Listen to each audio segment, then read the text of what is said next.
We got to bring in our chief political anchor, Bret Baier, to get his reaction. Bret, I wish you were here with us because I just feel so much energy. Well, you know, listen, you guys are doing a great job out there. I'm up in the D.C. Bureau, and I just had to stick my head out the window and look at those fireworks. If you have never seen a fireworks display in Washington, D.C., there's nothing like it. I know you guys feel it on the ground, and to see it, and with the backdrop of the monuments, there's nothing like it. This show was pretty amazing, if you think about it, how it interwove all of these videos about real-life soldiers telling their stories about the Army Rangers, about West Point, about different elements of the U.S. Army. This was designed essentially as one big recruiting video and package, and they couldn't spend this kind of money to get this kind of attention. You know, remember, they spend about $2 billion a year trying to get this. Whatever this price tag is going to be, it's, to your point, Lawrence, going to be worth it. 250 years, the U.S. Army has fought, bled, and died for America, and this is what this day was about. Everybody talks about, and the critics said this was about President Trump's birthday, only mentioned a few times. I think some of the soldiers sang happy birthday, but this was about the U.S. Army's birthday. And you come away from this night, I think, with a look at the history of the U.S. Army, a patriotic look at the country. I will say, I'd be remiss if I didn't mention, as I watched those fireworks, this is a dangerous time around the world. That's right. And in the Middle East, there are real fireworks and real missiles and an Iron Dome that is trying to protect Israel. And it's happening even as we speak right now. That's right. Tomorrow at 12 noon Eastern, I'll have an exclusive interview with Israeli Prime Minister Benjamin Netanyahu, his first time to sit down since Israel started those attacks in Iran and has been defending from those missile attacks. And you'll see that live on Fox at 12 noon. And it's a dangerous time. The president has said he wants to protect America with peace through strength, build up the military. But there's a lot of people in our country that are worried as they look overseas that we may be drawn into something overseas. So that's also a backdrop of this night. Right. But to your point, Lawrence and Emily, it was a night of patriotism for America. We were remarking as well, Bret, that the skies, the fireworks over us here in the skies, that yes, there's a juxtaposition between the celebration and the honor we feel now and those above Tel Aviv that send a whole different message. And to your point, I think that the symbolism and the messaging tonight as well is not just support for our United States Army, but also for our allies in that. And that peace through strength means, unlike prior administrations, we do not abandon our allies, and not to the tune of forever wars, but to the tune of smart investment and strong allyship with clear messaging and clear deterrence, so that forever wars and so that catastrophic losses that continue, that it ends, that it has ended. This is a new chapter, Bret.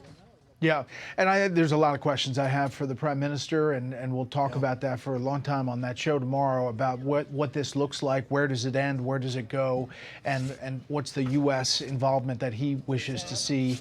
There's a lot of questions there overseas. Tonight, I can tell you that this was really about the soldier, the men and women in the U.S. Army, and I got a lot of messages, as you all did, about the pride that they saw in the 250 remembrance. You know, I told you that I covered the Pentagon for 6+ years, and I traveled overseas a lot. I was embedded with Special Forces a little bit in Afghanistan, and I remember, and just to this point, being embedded and coming to a special forward operating base and filing my story for Fox on the computer, and next to me was this captain who was meeting his child over the earliest days of Skype over the computer.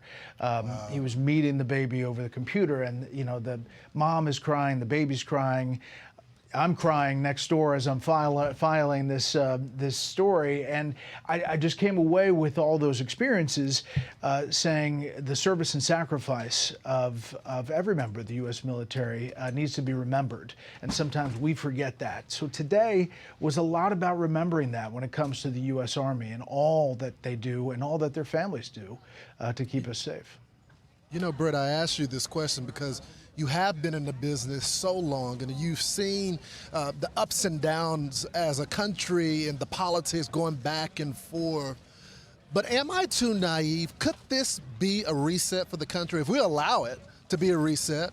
I don't think I saw John Fetterman's tweet applauding this parade today and what it meant for the country, not for a political party or anything like that, but if we just take hold to this message of unity, the red, white, and blue, I think we can reset the politics here. Maybe they won't. Maybe I'm naive. Maybe I'm too precocious as this young man on Fox News. But I feel hopeful tonight, Bret. I think there's a lot of hope, and a lot of, the messaging out of tonight was that. But whether people hear it around the country completely, we noted that these No King protests happening in many cities around the country, suggesting that this was an authoritarian display. We don't have a king in the U.S., and in part we don't because the U.S. Army 250 years ago That's right. made it so. So there is no king here. And so whether this message and this messaging from today and tonight goes, as you say, Lawrence, and whether it really spreads along that line, we'll see. I do think it sets the table, however, for 2026 and the 250th anniversary of our country. The Declaration of Independence and all of the events that will lead up to that. This gives you a taste of a lot of the events that we're going to see, and maybe that will break through over time. We'll have to see.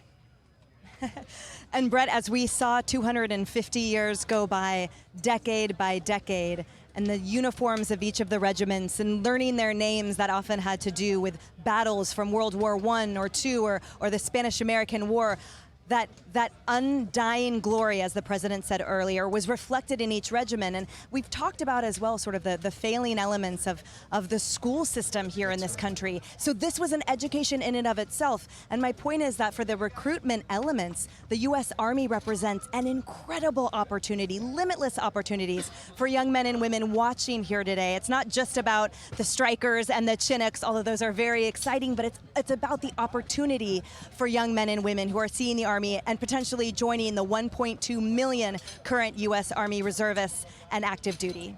Yeah, we talked about this, that they're meeting and exceeding their recruitment goals, and they met them 4 months early. As you look at some of those helicopters flying over earlier today, and this was a big event for that.